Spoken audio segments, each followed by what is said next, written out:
Bienvenue à ce lancement de disque Canzone di Notte qui met en vedette la soprano Marianne Lambert, la harpiste Valérie Milot, étiquette Fidelio. L'album est déjà disponible sur toutes les plateformes numériques, sur le site de Valérie également. Marianne, bonjour. Bonjour, bonjour Marianne. Marianne, comment on le prononce? Je ne l'ai pas bien prononcé. Alors, hein? Canzone di Notte. Alors, Canzone di Notte. Bravo, bravo. Oui. Marianne, c'est du bel canto, c'est tout un projet.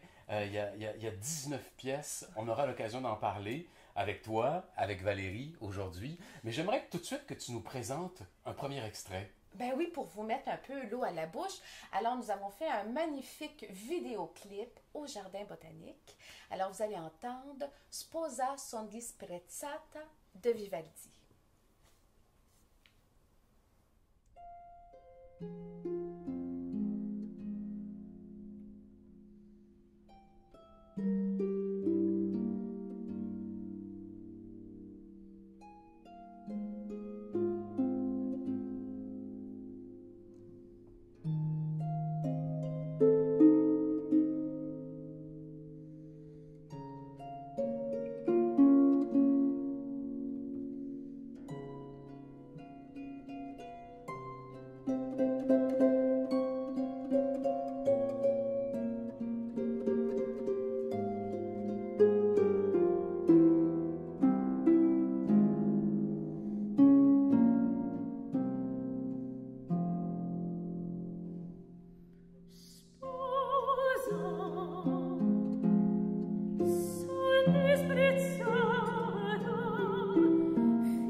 Ben, vous venez de le voir, c'est un vidéo qui est absolument magnifique. Valérie s'est joint à nous maintenant avec Marianne Lambert.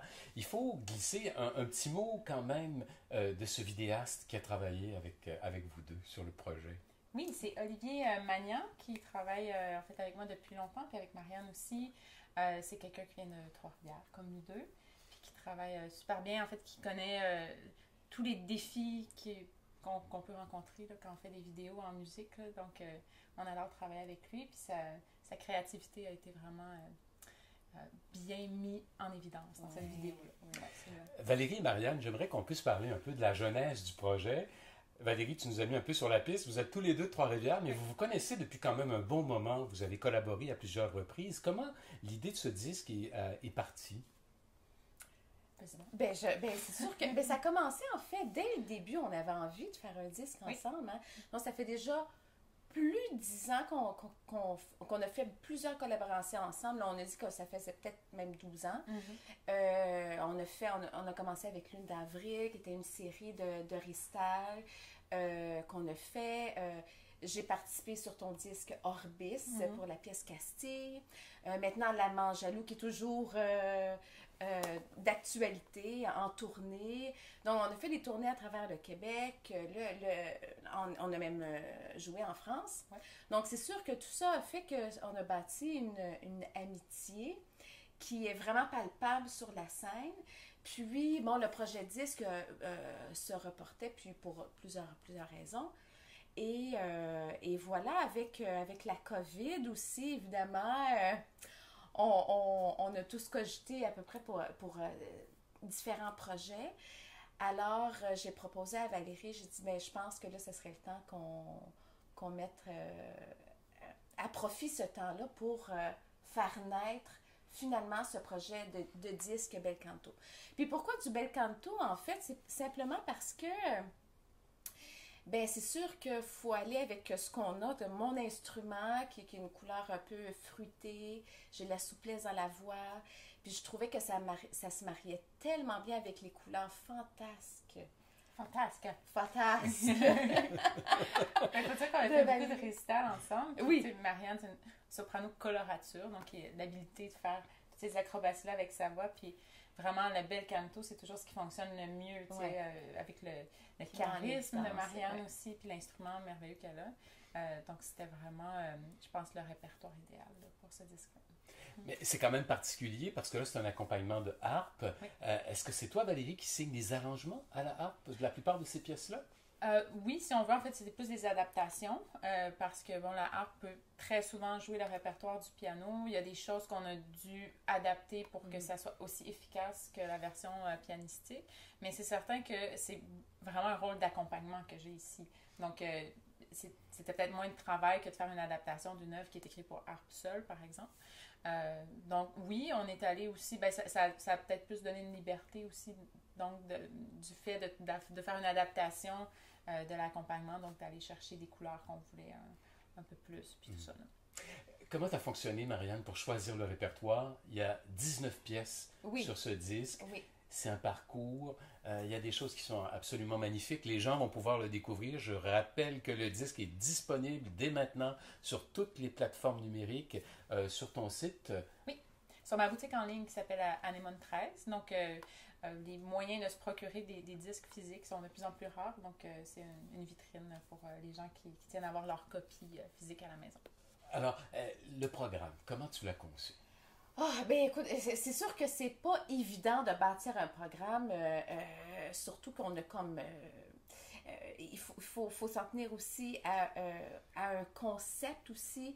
Alors, je trouvais que quand Son est dénoté, les chansons de la nuit, il y avait quelque chose aussi de très... qui faisait partie de l'évasion aussi, du fantasme aussi, à la rêverie, au désarroi, donc à l'imagination. Donc, on est allé beaucoup dans les pièces beaucoup de pièces sont très... comment je pourrais dire, sensibles ou fragiles aussi, qui nous portaient beaucoup à donner notre propre interprétation au niveau de la musicalité. Donc, évidemment, je me suis fait aider par des collègues pour m'assurer, mais il y a aussi, il y avait, en tant que professeur aussi de chant, le bel canto est considéré quand même la technique de base du chant lyrique. Puis il y a beaucoup de pièces qu'on donne à des étudiants qui sont vraiment magnifiques, puis que j'avais envie aussi d'intégrer dans le programme. Alors, c'est sûr qu'on a du Vivaldi que vous avez entendu, Bellini, Donizetti, Rossini, mais aussi du Mozart et du Schubert, parce que eux aussi, dans leur étude, se sont inspirés de la méthode italienne. Valérie et Marianne, il faut vraiment que je parle de l'acoustique de ce disque. Ça a été enregistré à la petite église Saint-Joseph de Rivière-des-Prairies. Et ça aussi, ça participe de la beauté de cet enregistrement. C'est un lieu que vous aimez particulièrement toutes les deux. Hein? Oui, absolument. En fait, j'ai fait mon premier disque là, en 2008. Puis depuis, c'est un lieu auquel on retourne souvent. En fait, c'est petit, c'est très chaleureux. Puis pour ce qu'on avait besoin là, pour la voix de Marianne, puis la harpe des capacités très réverbérantes, là, disons, c'est vraiment génial. Puis on a travaillé avec René Laflamme aussi à la prise de son, qui a vraiment réussi à faire ressortir tout ça. Là. Donc, absolument. Alors, je vous propose qu'on écoute un autre extrait tout de suite et vous allez voir sur la musique des photos, justement, de l'enregistrement.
Voilà un autre extrait de cet album qu'on lance aujourd'hui même sous étiquette Fidelio Canzone di Notte. Canzone di Notte.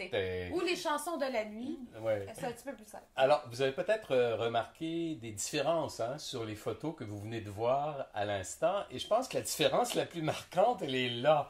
En fait, la raison, c'est que là, on faisait beaucoup de répertoire italien, donc j'ai mangé beaucoup trop de spaghettis. Là, je vous crois pas. On va vous dire quelque chose tout de suite, parce qu'au moment d'enregistrer, on est en décembre maintenant, et Marianne est enceinte.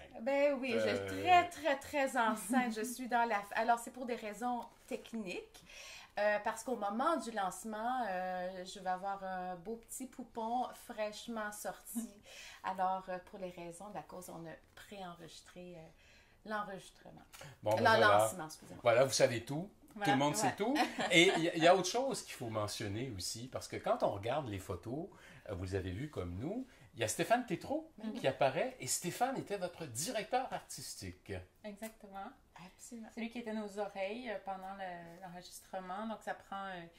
quand on fait des albums en classique, on fait ça très rapidement. On fait ça sur 3 ou 4 jours. Donc, c'est vraiment la personne qui nous écoutait, qui nous aidait à recalibrer des fois au niveau de la balance ou de la justesse, puis tout ça. Puis après, c'est lui qui a fait tout le montage avec René Laflamme aussi. Donc, Stéphane, c'est un collaborateur pour nous deux aussi au violoncelle, mais Stéphane, il a une capacité, il a une oreille vraiment incroyable. Donc, très grande écoute. Puis oui. il était c'était très agréable d'être dirigé par lui. Oui. Puis en fait, en tout cas pour moi, là, pour moi, c'était vraiment la première fois où je me sentais, j'avais pas je sentais pas le besoin de vérifier, valider que tout est... Alors, durant toute la semaine, j'étais que chanteuse. Oui, il faut dire qu'il y avait aussi Julien Leblanc, pianiste, qui était là plus comme avec ton coach vocal. Oui, c'est ça. Donc, c'est ça, on avait de très bonnes oreilles dans le boot en arrière. Donc... Julien qui avait participé d'ailleurs à ton album précédent. Oui, Julien Leblanc, un magnifique pianiste pour Mélodie passagère. Voilà. Je pense qu'il y a des gens qui se posent la question. Valérie, Marianne, vous allez partir en tournée avec ces chansons de la nuit. Hein? Ça va vivre, tout ça. Ça va vivre. Donc, notre premier concert sera au Festival Classica le 4 juin. Puis ensuite, tous les détails seront sur nos sites Internet. Alors, on va pouvoir vous suivre sur le site de Marianne et sur le site de Valérie. Encore une fois, il faut mentionner que l'album est disponible dès maintenant sur toutes les plateformes numériques. Anémone 13. Voilà. Si vous voulez le commander pour en avoir une copie physique, c'est possible de le faire. Alors, à toutes les deux, merci infiniment. Merci à toi, Marie. Merci pour ces instants de bonheur que vous nous donnez sur ce disque. Canzone di notte. Pas mal. Bravo. Bravo. Bye bye. Nous sommes déjà rendus à la fin du lancement. Alors, j'aimerais d'abord remercier ma collègue et amie Valérie Milot, qui, grâce à elle, a réussi à rabouter puis à réaliser ce lancement virtuel que vous avez visionné. Et aussi, je remercie pour ses magnifiques doigts de fée qui a permis que l'album ait un son absolument magique. Un immense merci à M. Jacques Marchand et Marie-Christine Tremblay, qui, grâce à leur aide financière, m'a permis de réaliser ce magnifique projet. Aussi, je remercie Annick Patricia Carrière de Station Bleue pour son aide morale et ses précieux conseils. Merci à ma formidable équipe, Michel Bérard à la réalisation sous l'étiquette Fidelio, Stéphane Tétrault, notre directeur artistique, Julien Leblanc, mon coach vocal, René Laflamme pour la prise de son et Olivier Magnan pour la vidéo, notre vidéaste. Puis pour terminer, un immense merci à vous qui avez assisté au lancement virtuel et qui nous encourageons en achetant le disque Canzone di notte. Merci beaucoup.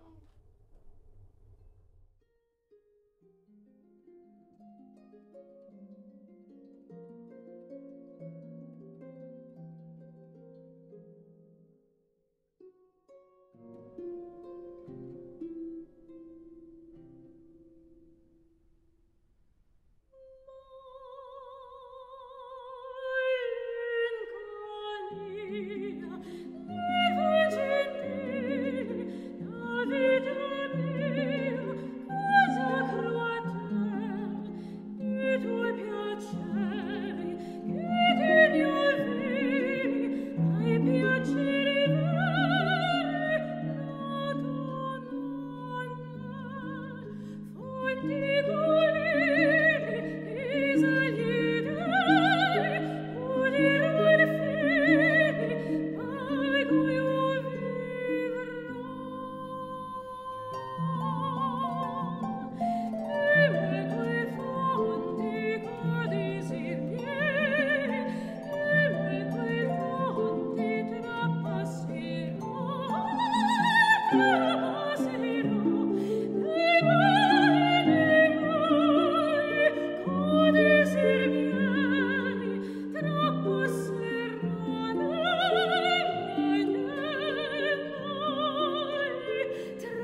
toutes mes pleines formes. C'est Comme vrai. ça, on a des notes. Hein, vous voyez? On peut le dire en Stéphane Tétrault. Mais Stéphane Tétrault en Ben directeur artistique. Je pensais que tu allais parler de sa grossesse. Je pense que j'ai vraiment fait un mot.